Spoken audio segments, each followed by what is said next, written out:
Iran के बीच जारी युद्ध से पूरा मिडिल ईस्ट टेंशन में है। वहीं पश्चिमी देश भी हालात पर नजर बनाए हुए हैं, तो अमेरिका भी ईरान की एक गलती पर टकटकी नजर लगाए बैठा है। यानी अगर ईरान ने एक गलती की तो उसे ट्रंप का गुस्सा भी झेलना पड़ सकता है।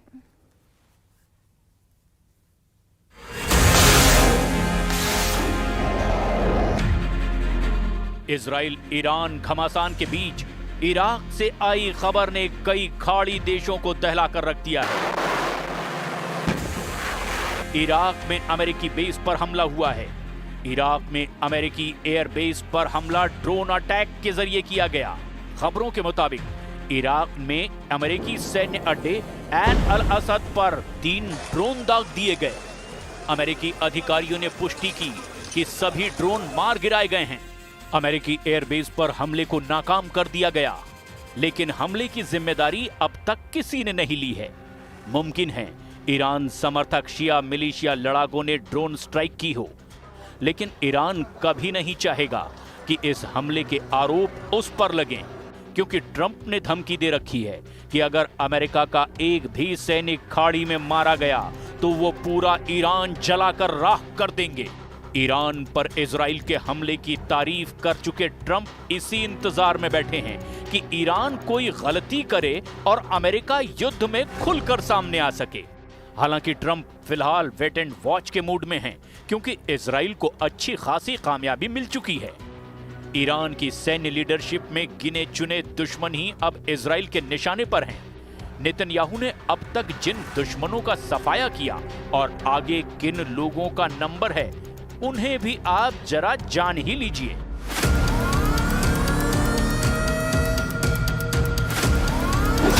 इजराइल ने IRGC सुप्रीम कमांडर हुसैन सलामी का खात्मा कर दिया।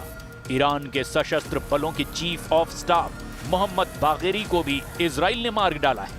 खतम अल अनहिया सेंट्रल हेडक्वार्टर्स के कमांडर गुलाम अली राशिद की भी मौत हो चुकी है इजराइल के हमले में।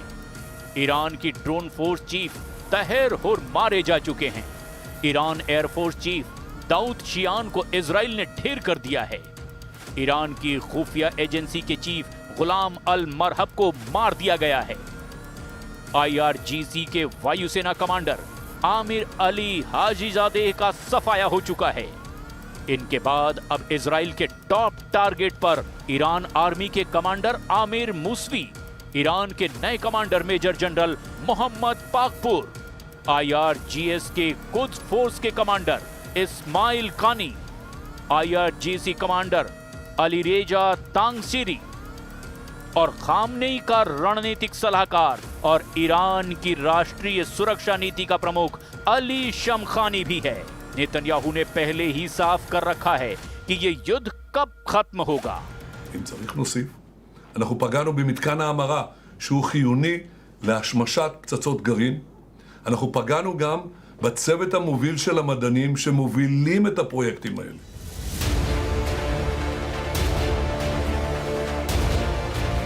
हालांकि इजराइल की जीत के बीच सिर्फ ईरान भर नहीं, ईरान समर्थक लड़ाका ग्रुप हूथी खुलकर युद्ध में शामिल हो गया है। हूथी फाइटर्स ने इजराइल पर हाइपरसोनिक मिसाइलों की बौछार कर दी है। हूथी लड़ाकों ने इजराइल पर हमले की शुरुआत अपने टॉप कमांडर मोहम्मद अब्द अल करीम अल गामारी की मौत की खबर उड़ने के बाद की है। इजराइल डिफेंस फोर्स की तरफ से दावा किया गया कि इजराइल ने करीम अल गामारी को मिसाइल धमाके में उड़ा दिया है। हालांकि अब तक गामारी की मौत की पुष्टि नहीं हो पाई है, मगर हूथी फाइटर्स ने मोर्चा खोल दिया है।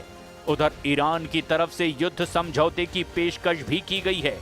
ईरान के विदेश मंत्री ने इजराइल से युद्ध को दूसरे देशों में फैलने से पहले ही हमले बंद करने की धमकी दी है।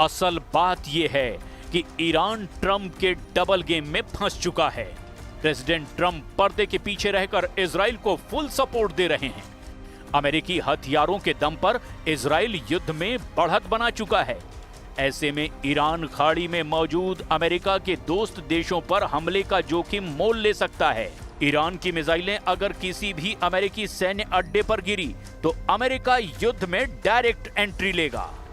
ट्रंप यही चाहते हैं कि ईरान गलती करे और फिर सुपर पावर मनमानी पर उतर आए। ऐसी हालत में ईरान का युद्ध में ज्यादा दिन टिके रहना आसान नहीं होगा। युद्ध में जीतना तो बहुत दूर की बात है, ईरान को जान बचाने का रास्ता तलाशना पड़ेगा।